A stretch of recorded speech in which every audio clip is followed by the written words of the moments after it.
자, 예수 그리스도의 생애. 자, 우리는 지금 후기 유대 예루살렘 사역에 대해서 이제 공부하고 있죠. 자, 이제 이번 시간에는 자, 예수님께서 베다니에 오셔서 행하셨던 이적들, 또 그분에 관한 말씀들, 거기서부터 해서 이제 그분께서 이제 십자가에 죽기 직전에 예루살렘 이제 도성에 입성을 하시죠, 그렇죠? 그 전까지 자, 어떤 일들이 있었는가 한번 우리가 연대순으로 살펴보겠습니다. 자, 먼저 괄호 1번을 보시면, 자, 예수님께서 이제 베다니에 있는 죽은 나사로를 이제 살리신 그 기적이 이제 요한복음 11장에 기록이 되어 있습니다. 그렇죠? 그래서 여러분 이제 요한복음 11장을 잠깐 펴주시고요.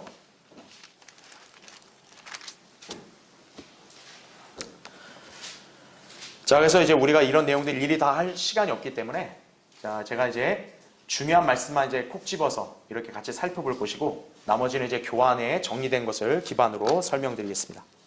자, 먼저 교환을 보세요. 동그라미 2번에 나사로가 병들었는데 그의 누이들이 주님께 사람을 보내어 오시기를 청했으며 주님께서는 머무시던 곳에서 이틀을 더 계셨고, 그러고 나서 유대로 다시 가자 이렇게 말씀을 하셨다 이거죠. 자, 요한복음에는 분명히 예수님이 나사로를 사랑하셨다 그랬어요. 근데 나사로가 직사한 게 아니라 처음에는 병이 들었어요. 그래서 사랑하는 사람이 병이 들었다면 가서 빨리 고쳐주는 것이 뭔가 맞는 것 같은데, 오히려 주님은 일부러 지체를 하십니다. 나사로가 죽을 때까지 지체하세요. 그거는 바로 하나님께서 이제 이 나사로의 죽음을 통해서 뭔가 위대한 역사를 이루시기 위해 이렇게 일부러 시간을 지체하신 게 있죠. 바로 예수 그리스도는 죽은 나사로를 살리실 거다 이거죠.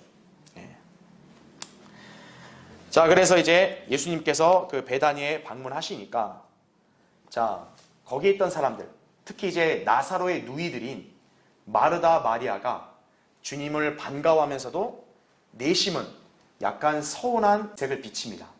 왜냐? 주님께서 빨리 왔으면 우리 오라비 안 죽었을 텐데. 그러니까 그들은 그 하나님의 기쁜 뜻을 모르는 거죠. 그리고 더 중요한 게 뭐냐? 그들은 예수 그리스도께서 죽은 자를 즉시 부활시키실 것이라는 진리에 무지했어요.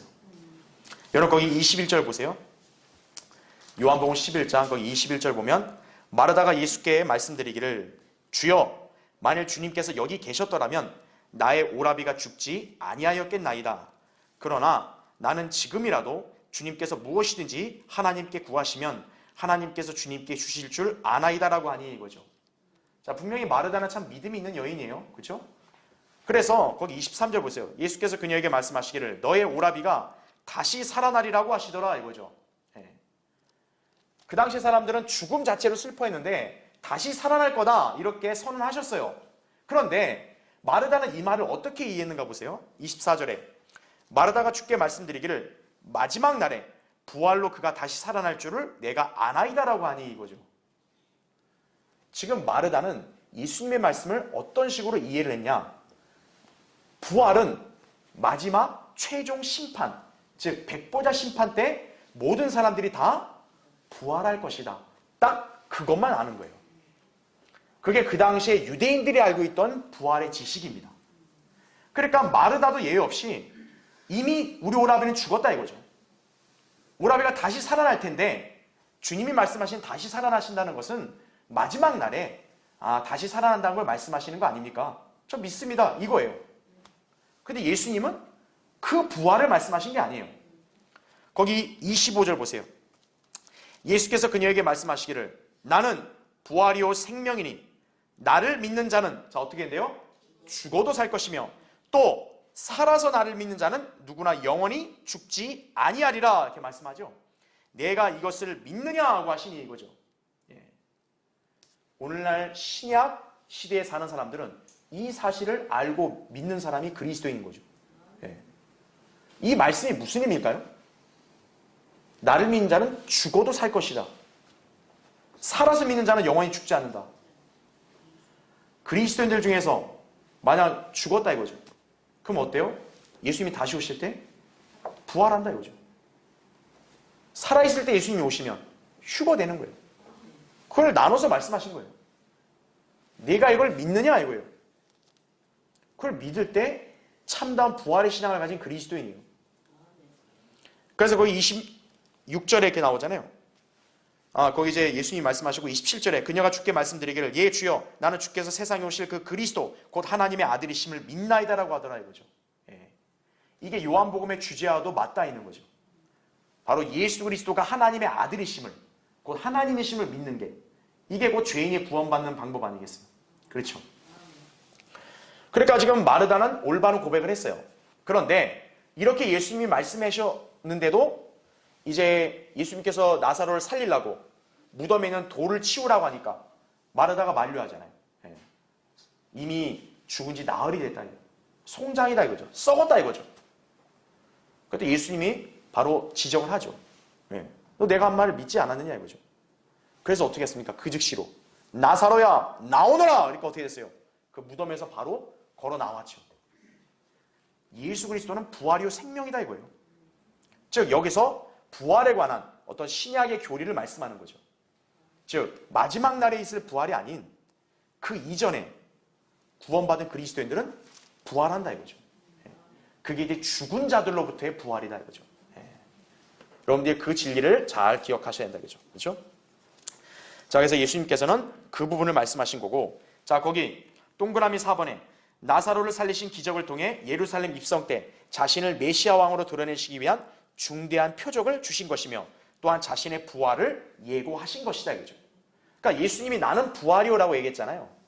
그리고 제가 지난주부터 강의했다시피 지금 십자가의 죽음이 계속 이렇게 임박해오는 시점에서는 예수님께서는 자신의 죽음을 미리 다 예언을 하고 계신다고요. 그러니까 그 말씀을 들은 사람들은 예수님이 곧 죽겠구나 다 알 거란 말이에요. 그런데 예수님은 죽음으로 끝나지 않는다는 거죠. 나는 부활이다 이거죠. 다시 살아나실 것을 그렇게 또 예언하시는데 이스라엘에게는 그 예언을 하나의 표적으로 보여주시는 거예요. 바로 뭐냐면 죽었던 나사로를 살리셨다는 얘기죠.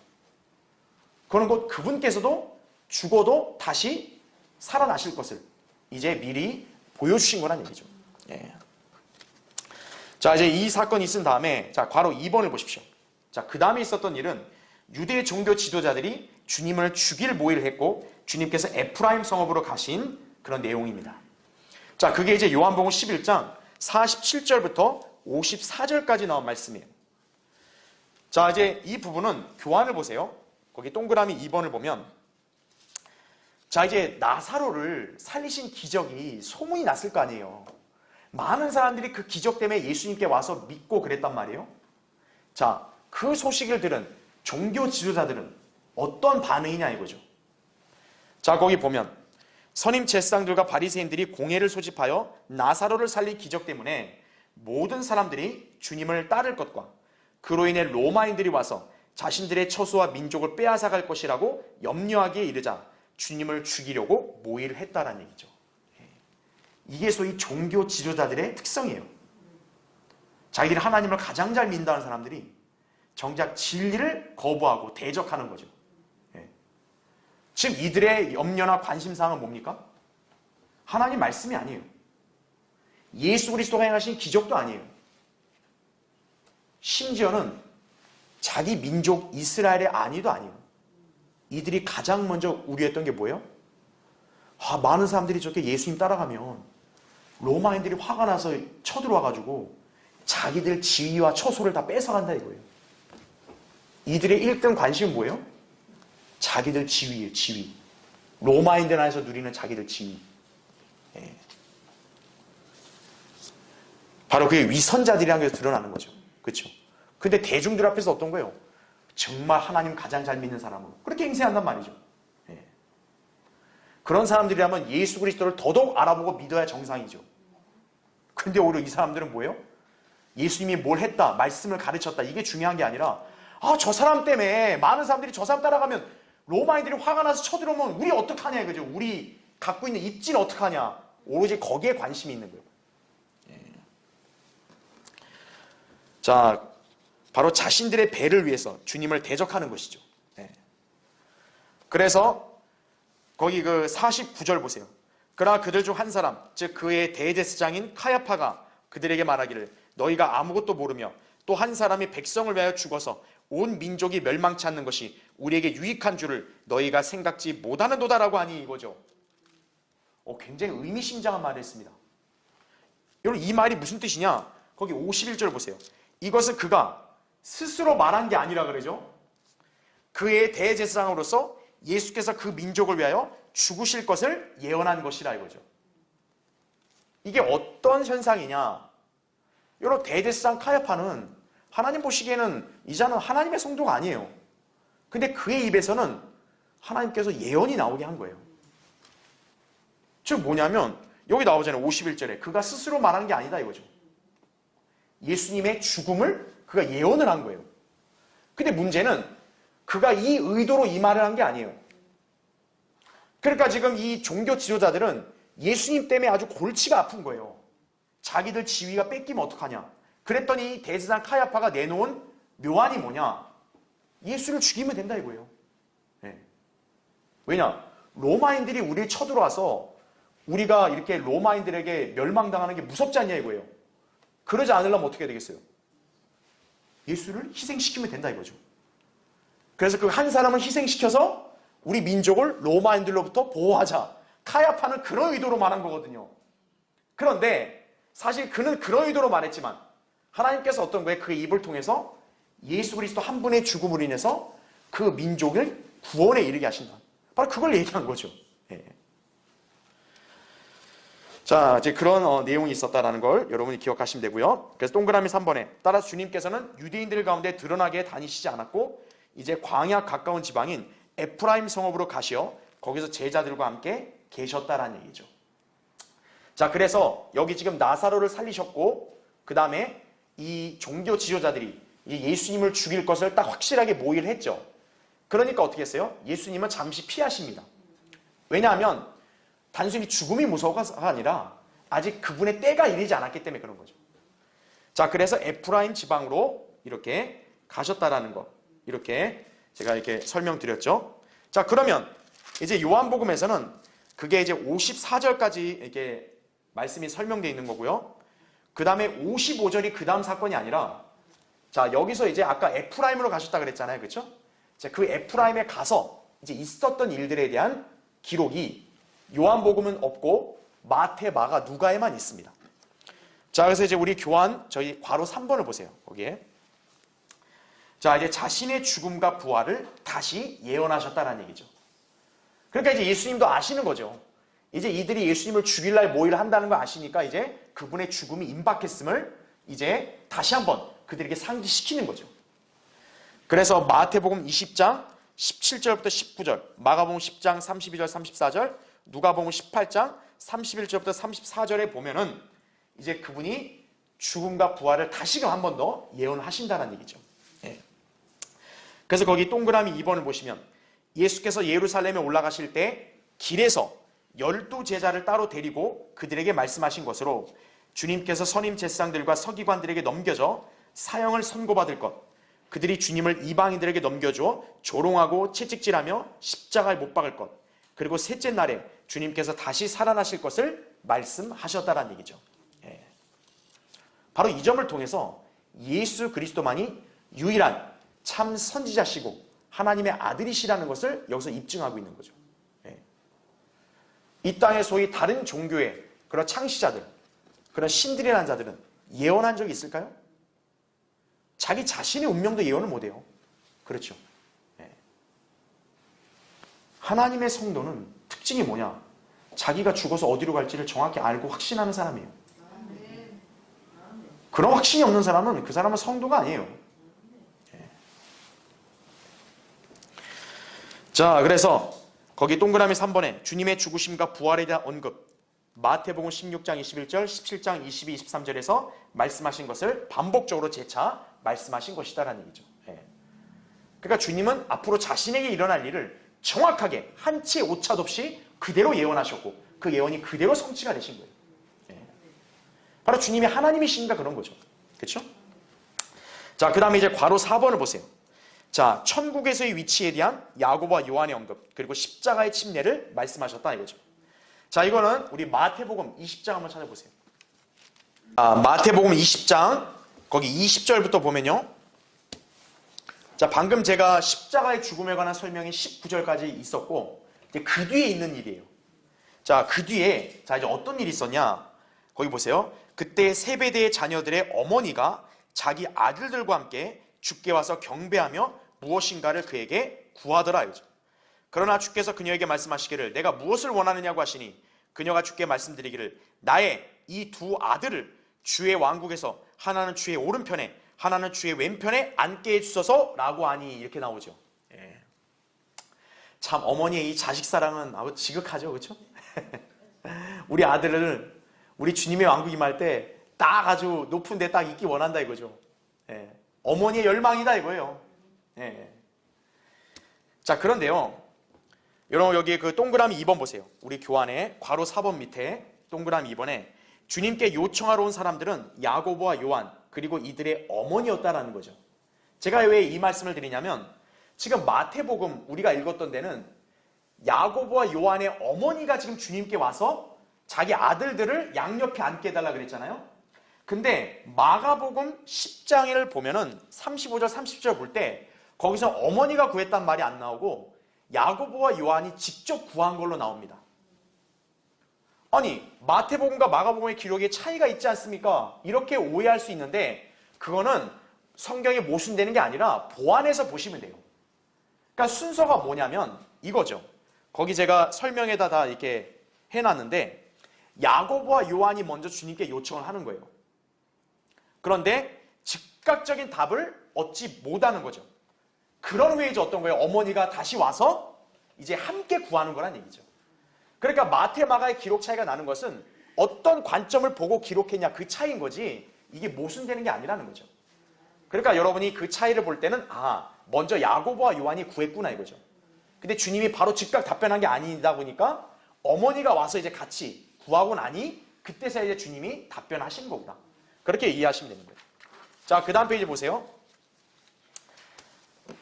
자, 이 부분에 대해서는 여러분 거기 22절부터 23절을 먼저 읽겠습니다. 보세요.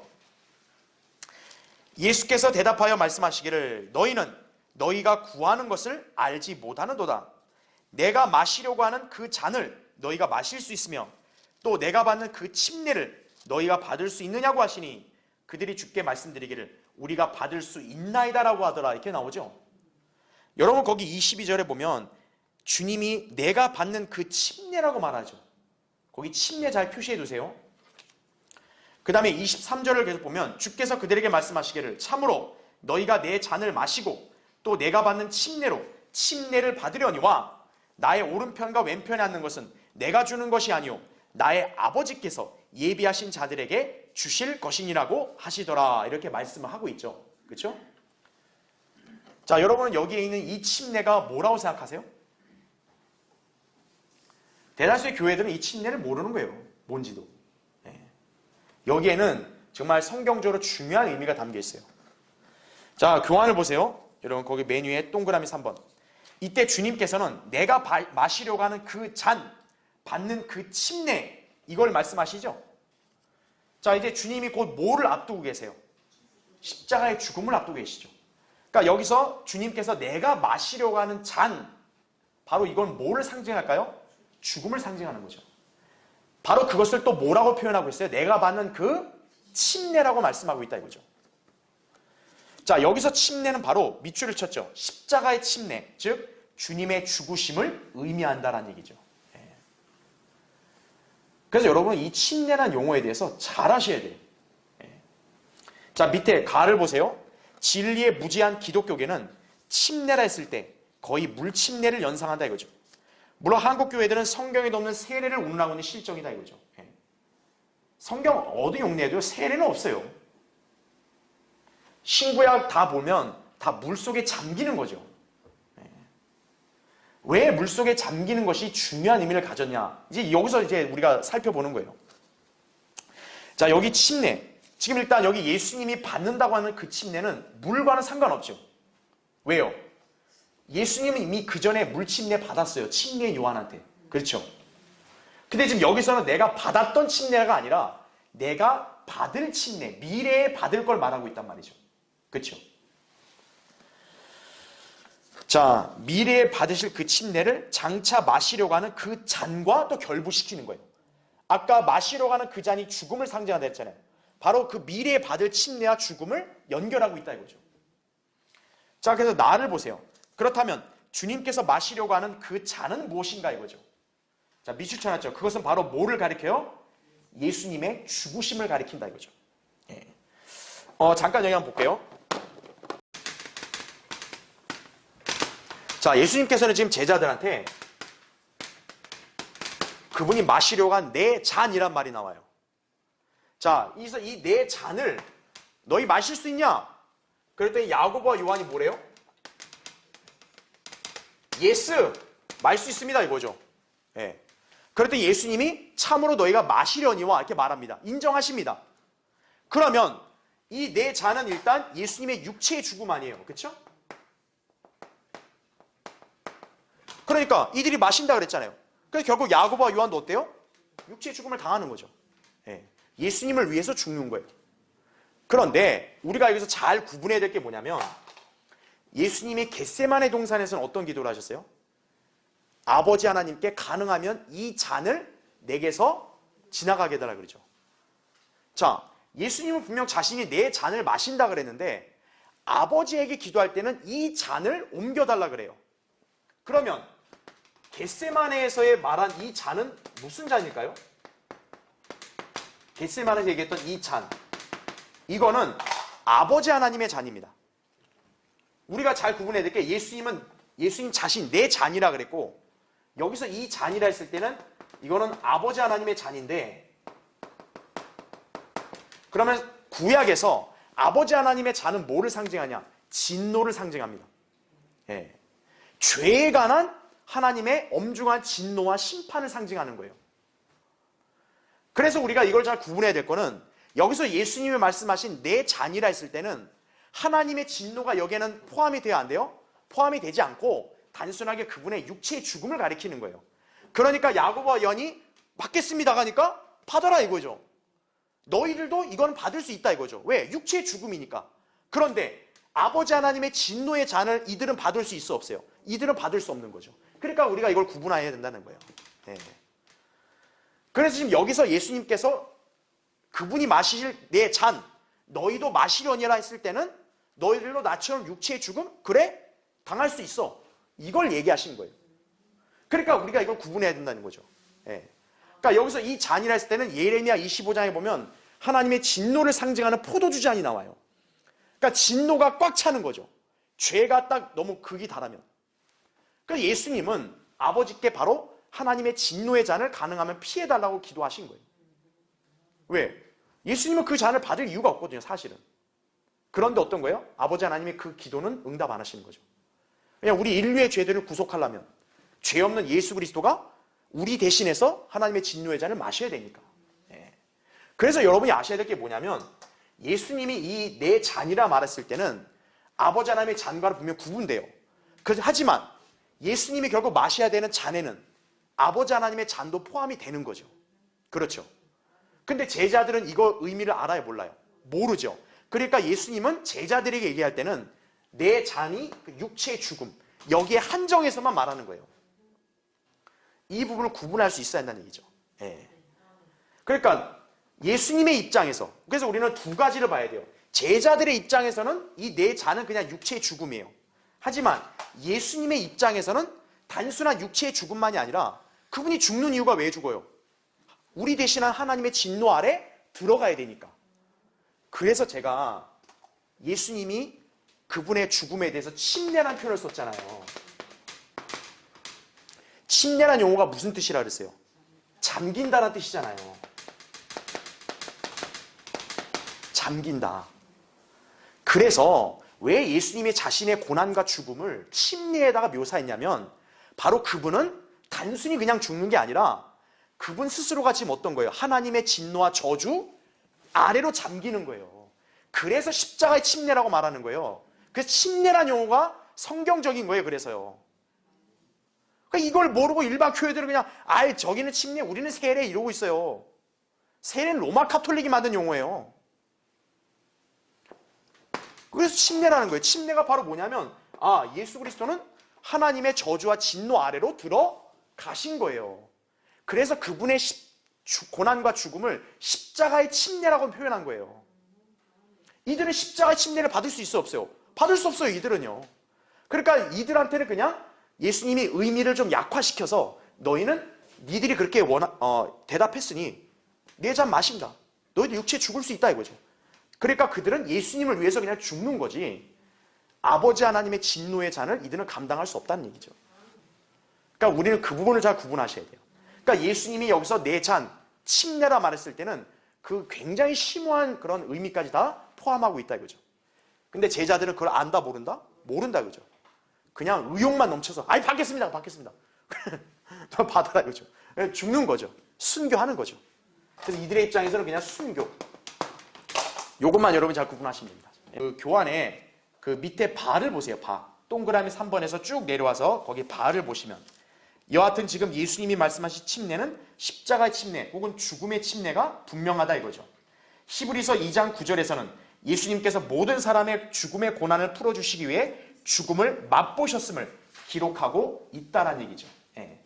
그러니까 히브리서 2장 9절에 보면 예수님은 우리를 위해서 죽음을 맛보셨다고 기록하고 있습니다. 그러니까 그분은 죽음의 상태에 그냥 있는 게 아니라 우리를 위해서 죽음을 맛보시는 거예요. 그래야 이제 죽음의 권세에 놓여있는 우리를 구원할 수 있기 때문에 그러는 거죠. 예. 자, 바로 그것을 얘기하고 있다. 그렇게 기억하시면 되고요. 자, 밑에 동그라미 4번을 보세요. 자, 어쨌든 제자들이 예수님의 양 옆자리를 요구했어요. 그러니까 이들의 관심사는 뭐냐? 이들도 역시 이 땅에 세워질 물리적 왕국, 그러니까 권세에 더 관심을 갖는 거죠. 예. 사실 이런 영적인 의미를 더 먼저 알아야 되는데 이 제자들도 당시에 영적으로 어두웠기 때문에 그냥 주님이 통치하신다. 아, 그 이제 이스라엘 땅에 통치하시면 주님이 최고의 왕이시고 좌우 오른팔 왼팔로 다 우리를 삼아주십시오. 이거죠. 어머니가 아들들이 그렇게 되면 얼마나 자랑스러울까. 어머니까지 요구하는 거죠. 우리 아들들을 이렇게 해달라고. 예. 그럼 여러분이 생각할 때 다른 제자들이 어떻게 했어요? 그 말 들으면 이제 뚜껑이 열리는 거죠.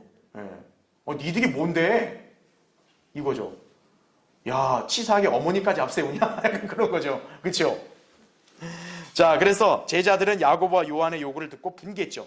자, 그래서 주님께서는 자, 그들에게 중요한 성경적 원칙을 말씀하십니다. 자, 이방 민족들은 군림하는 걸 선호한단 말이에요. 하지만 하나님의 관점에서는 정말로 섬김을 받으려면 먼저 뭐를 해야 된다? 섬겨야 한다는 얘기죠. 그걸 바로 예수님이 친히 본을 보여주신 거죠. 나도 먼저 섬김을 받으러 온 게 아니라 섬기러 왔다 이거죠. 예. 바로 그 성경적 원칙을 먼저 말씀하신다는 얘기죠. 제자들에게 그거를 깨달아야 된다고 지금 여기서 역설하신 거예요. 그래서 거기 마태복음 20장 28절에도 인자도 섬김을 받으려고 온 것이 아니라 섬기러 왔고 또 많은 사람을 위하여 자기 생명을 몸값으로 주려고 온 것이라 말씀하고 있죠. 자, 여기도 이 표현을 보면 그분의 생명을 내어놓는 걸 말하고 있죠. 왜냐하면 십자가의 죽음이 앞두고 있으니까 그분이 자신을 낮췄을 때 정말 인류의 모든 사람들을 위해 자기 생명도 내어놓으신다. 그만큼 자신을 낮추신다는 걸 강조하는 거죠. 그렇죠? 자, 이제 밑에 괄호 5번을 보십시오. 자, 그래서 예수님께서 이 말씀을 가르치신 다음에 이제 어떤 일이 있었냐? 자, 두 소경을 치유하신 기적을 행하십니다. 자, 여러분은 이 사건을 익숙하게 잘 알고 있어요. 소경 바디메오가 바로 눈을 뜬 사건이 바로 이 사건입니다. 자, 그래서 마태복음에는 20장 20절부터 28절에 이제 그 내용이 나오고요. 30절부터 나옵니다. 죄송합니다. 30절부터 그 내용이 나오고 마가복음 10장 35절부터 45절, 누가복음 18장 35절부터 43절에 나온다 이거죠. 자, 이거는 우리가 익히 잘 아는 내용이니까 교환만 볼게요. 동그라미 2번 보세요. 주님과 제자들이 여리코에 갔다가 나가실 때 두 소경이 주님께 자비를 구하고 보기를 원했다 이거죠. 자, 우린 여기서 또 마태복음과 마가복음의 기록 차이를 보게 돼요. 마가복음 10장에서는 그 소경 바디메오, 그 한 사람에게 집중해서 자세하게 기록을 하는데 마태복음에는 바디메오가 안 나와요. 그냥 뭐라고 나오냐? 두 소경이라 나옵니다. 그럼 우리가 알아야 될 게 뭡니까? 아하, 바디메오 한 사람만 치유받은 게 아니라 소경은 바디메오를 포함해서 두 사람이 있었던 거예요. 그러니까 마태는 그 사건 자체를 집중해서 이렇게 정확하게 기록을 한 거고, 마가복음은 그 한 사람에게 초점을 맞춰서 자세하게 기록한 거구나. 그 기록자들의 특성 차이를 하나님이 들어 쓰신 거지 이건 모순되는 게 아니다. 이 점을 여러분이 잘 기억하셔야 합니다. 자, 이들은 주님을 다윗의 아들 예수라고 부르면서 치유받기를 열망했다 이거죠. 자, 밑에 동그라미 3번은 제가 아까 설명을 했으니까 다음 페이지 보세요. 그래서 매뉴얼을 보면 마가복음 10장 52절에서 예수님께서 그들이 믿는 것을 보시니까 가라 내 믿음이 너를 낫게 하였다 이렇게 말씀하셔서 즉시 낫게 됐죠. 그렇죠? 예. 그래서 그 길로 예수님을 따랐음을 기록하고 있다라는 점이죠. 예.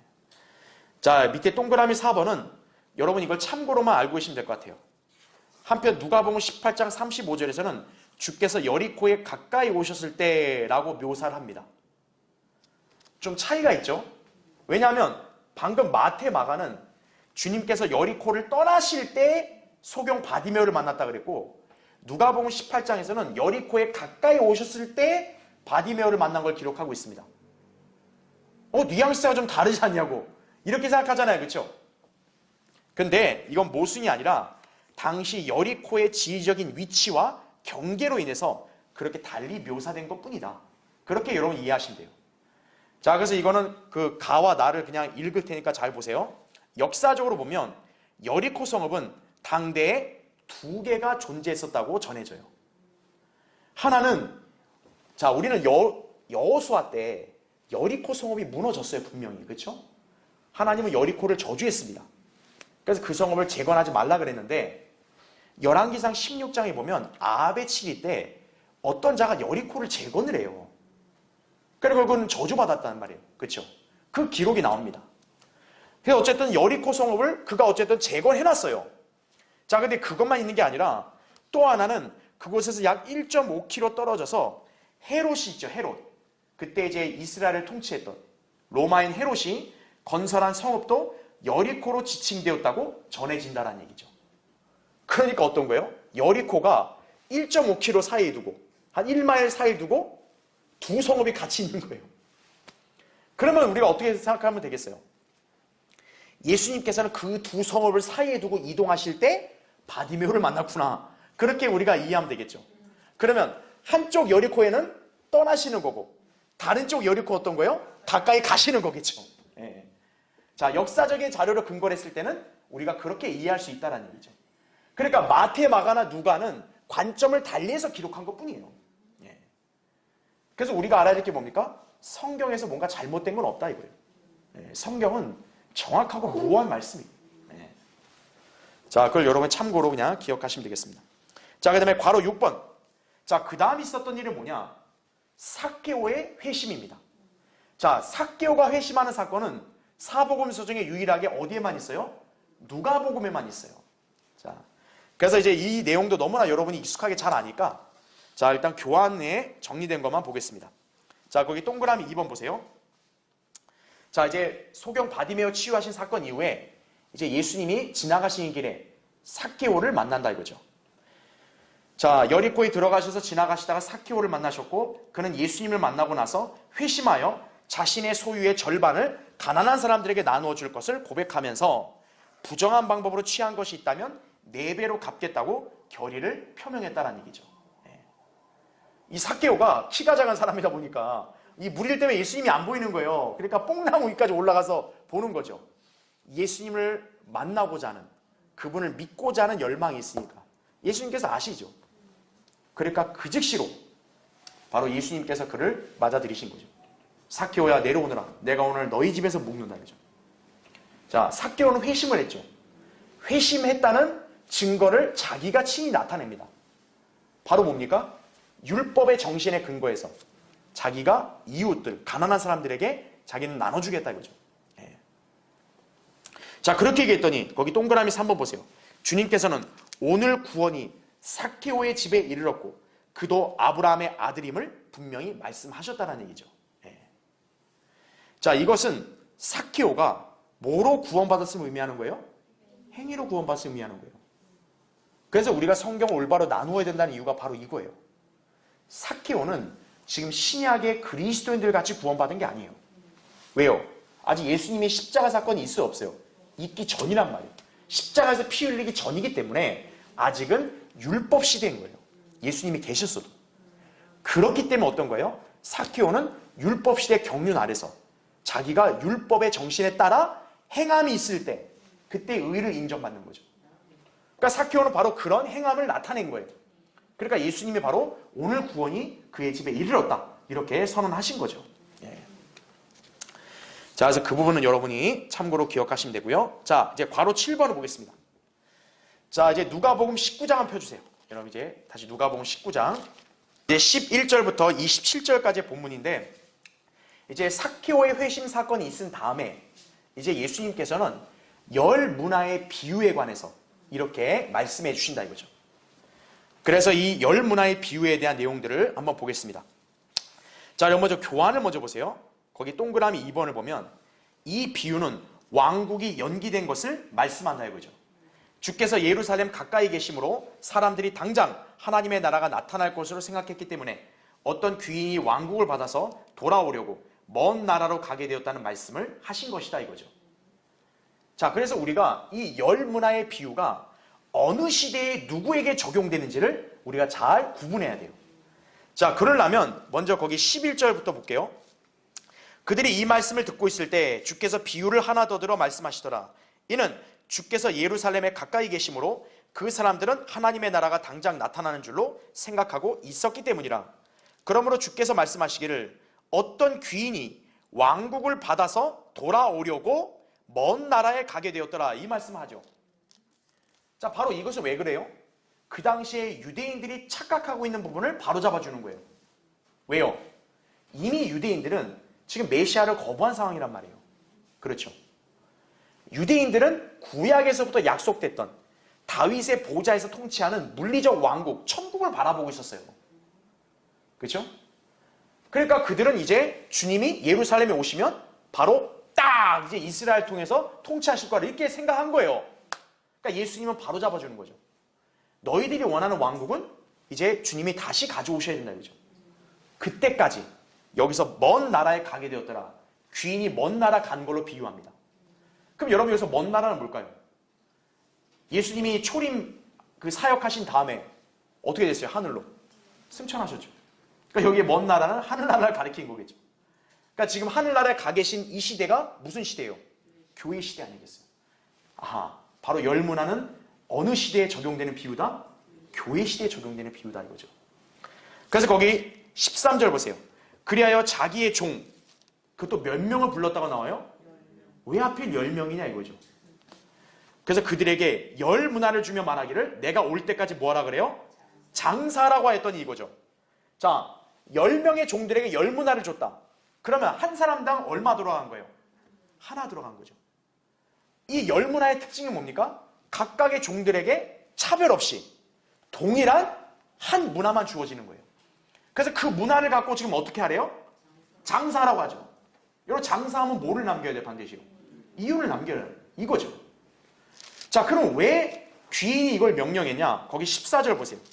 그의 백성이 그를 미워하여 그의 뒤로 소식을 보내어 말하기를. 자, 바로 이것 때문에 이 비유가 있는 거예요.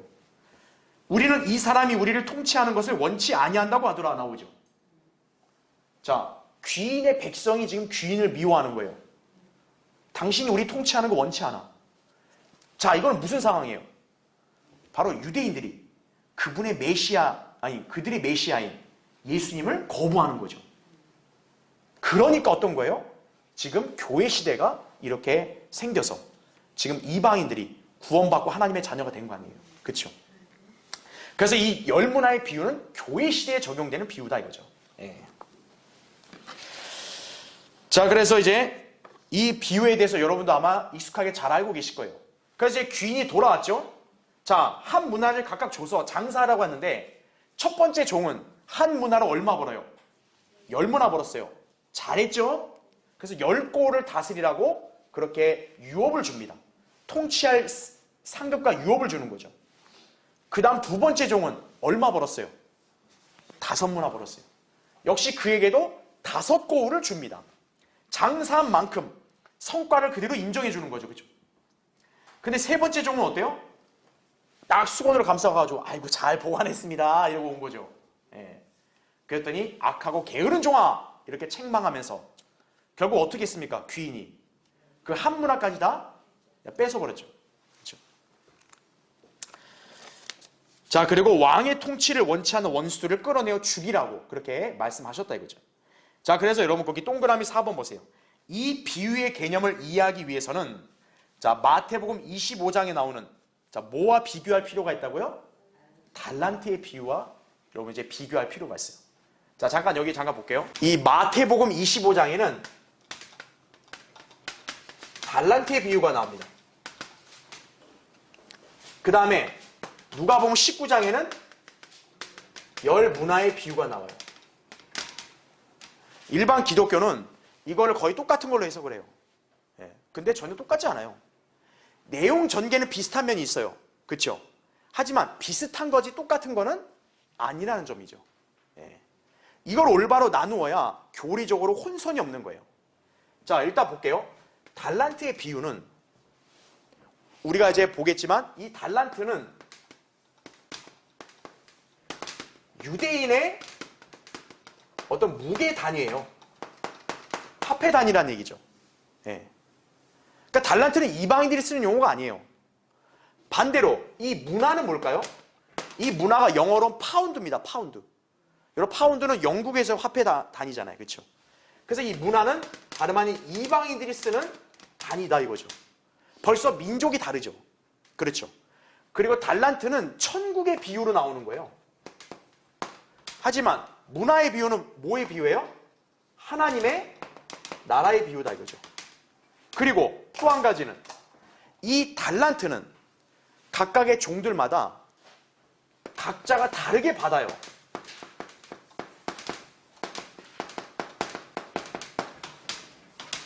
그래서 마태복음 25장에 보면 어떤 사람은 10달란트 받고 이렇게 어떤 사람은 2달란트 받고 이렇게 다르다 이거죠. 반대로 열 문화의 비유는 어때요? 모두가 동일한 한 문화를 받는다 이거죠. 그러니까 여기 이 문화는 그래서 어떤 성격이 있냐? 각자의 어떤 능력이나 이런 거 조건이 상관없이 모두가 똑같이 갖고 있는 걸 말하는 거고, 달란트는 각자의 상황이나 능력에 따라 다르게 주어지는 거예요. 그럼 우리는 이거 어떻게 해석할 수 있을까요? 달란트는 우리가 흔히 이제 보통 뭐로 해석을 해요? 재능과 은사로 해석을 하죠. 그렇죠.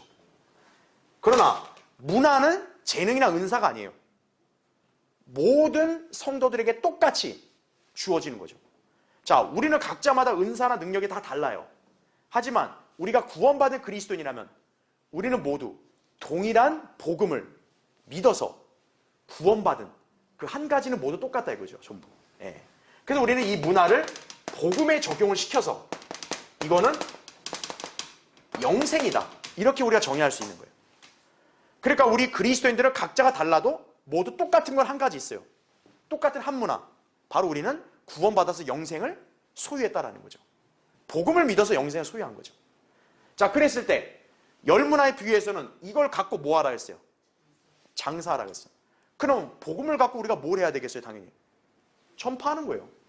복음을 전파해서 많은 혼들을 이겨와라 이거죠. 거기에 적용되는 비유예요. 이게 바로. 그래서 복음을 우리에게 맡겨주셨다면 우린 복음으로 반드시 많은 혼들을 그리스도께로 이겨와서 바로 이윤을 남겨야 되는 거예요. 이 땅에 우리는 다 상인들이에요. 상인들. 우리 교회 성도들 개개인 다 이 한 문화로 하나님이 주신 걸로 장사를 해야 된다 이거죠. 손수건에 싸고 있으면 안 돼요. 아, 너무 귀한데 이거 그냥 가만히만 갖고 있자. 이러면 안 된다 이거예요. 주님께 책망 듣는 거예요. 장사하라 이거예요. 장사해라. 이윤을 남겨서 너 얼마 벌었어? 결산한다 이거죠. 언제 결산하겠어요? 그리스도의 심판석에 결산하는 거죠. 네. 바로 거기에 적용되는 거예요.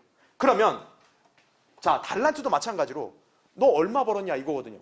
근데 달란트에서 못 본 악한 종은 어떻게 됐어요? 너 흑암으로 들어가 그랬어요. 성경에서 흑암은 뭘 상징합니까? 지옥을 상징하죠. 다시 말하면 행위로 달란트를 못 벌었다. 즉 행위로 구원받는 것과 연관이 있는 거겠죠. 그래서 달란트의 비유는 행위로 구원을 지키지 못하면 결국 어떻게 되는 거예요? 지옥으로 가게 되는 거죠. 반대로 열문화의 비유에서는 이 악한 종은 어떻게 됐어요? 지옥에 갔다는 말은 없어요. 그냥 뺏겼죠. 바로 상이 없는 걸 얘기하는 거죠. 그러니까 구원은 영원히 보장이 되는 거예요. 왜? 이 사람은 이 사람처럼 흑암에 던져진 게 아니니까. 다만 뭐예요? 아무것도 가진 게 없는 거죠. 옆에 생산을 한 그 동료종들은 유업을 받아 통치하는 거예요. 나중에 주님과 함께. 근데 이 악한 종은 뭐예요? 없어요. 번 거 없어? 그러면 넌 그냥 저기 가 그냥 이런 거죠. 예. 결국 지옥은 안 가요. 이게 바로 뭐냐? 이 비유가 결정적인 차이라는 거죠. 이 두 개가. 그래서 달란트는 바로 유대인들, 즉 대환란 때 믿음과 행위로 끝까지 구원받는 유대인들에게 적용되는 비유인 거고, 바로 열문화의 비유는 교회 시대의 그리스도인들에게 해당되는 비유다 이거죠.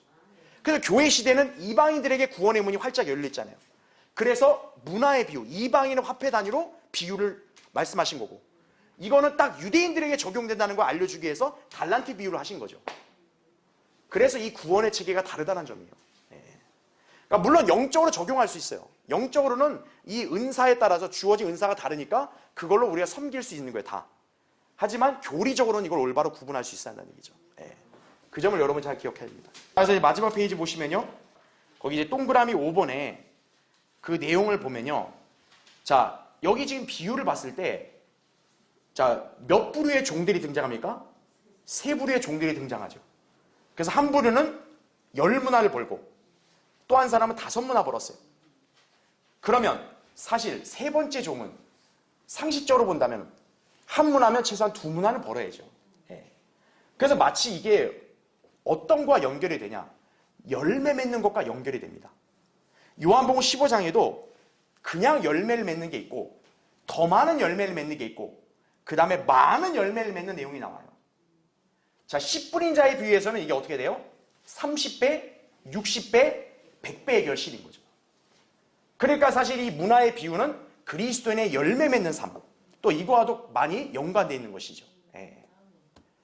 그러니까 제가 방금 얘기한 대로 이 세 번째 종은 이 열매 맺는 이 단계 수준에 맞추려면 최소한 적게라도 뭔가 문화를 벌었어야죠. 그러니까 한 문화만 있는 게 아니라 나는 2문화 벌었습니다. 그렇게라도 했을 때 30배 열매에 해당된다. 이렇게 매치가 되는 건데 원래가. 근데 이 세 번째 종은 아예 벌질 않았던 거죠. 자, 이제 영적인 삶을 전혀 살지 못한 거죠. 그렇죠? 자, 이제 마지막 괄호 8번 보세요. 이제 9번, 10번인데, 자, 이제 이 부분은 다시 요한복음으로 넘어오시면 됩니다. 자, 그래서 예수님께서 이 열문화의 비유까지 가르치신 다음에 그 다음에 이제 어떤 내용을 말씀하셨냐? 요한복음 11장 보세요.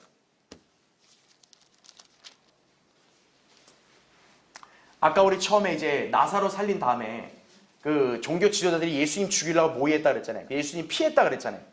그게 54절까지 말씀이라 했죠. 바로 이제 55절이 그 다음 순서인 거예요.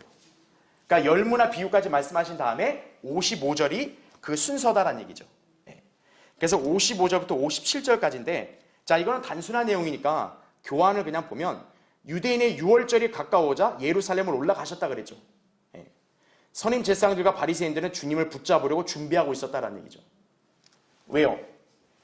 마지막 유월절이 뭡니까? 예수 그리스도가 십자가에서 죽으시는 시기거든요. 정말 이제 가까이 온 거죠. 그러니까 이제 그분의 죽음이 이제 다 준비되어지는 그런 상태인 거예요. 자, 그 다음에 괄호 9번 보세요. 그 다음에가 이제 요한복음 12장에 나온 베다니에 오셔서 나사로 집에서 저녁을 드시고 마리아가 예수님께 향유를 본 사건입니다. 자, 이 부분에 대해서는 마태, 마가복음은 좀 다르게 기록되어 있는 게 좀 있는데 그건 제가 나중에 설명드릴 거고요. 자, 거기 동그라미 2번을 보세요.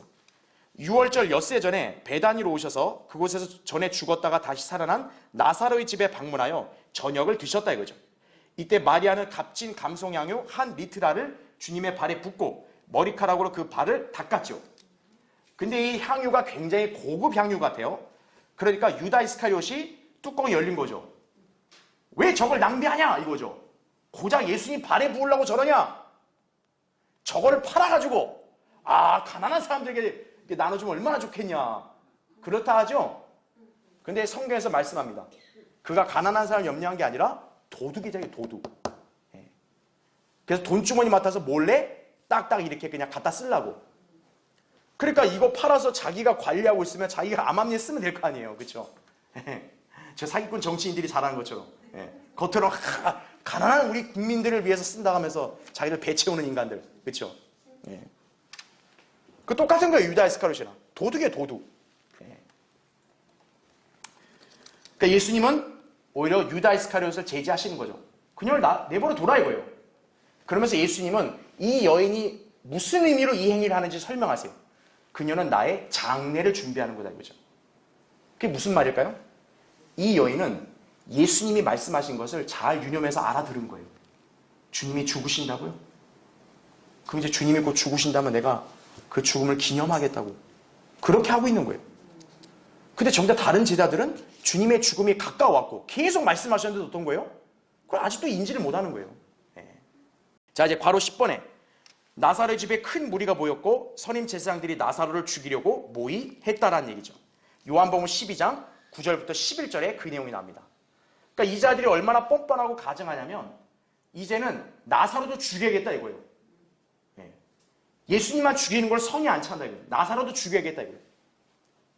왜냐하면 나사로가 부활하니까 너무 신기하잖아요. 그러니까 많은 사람들이 모여드는 거예요.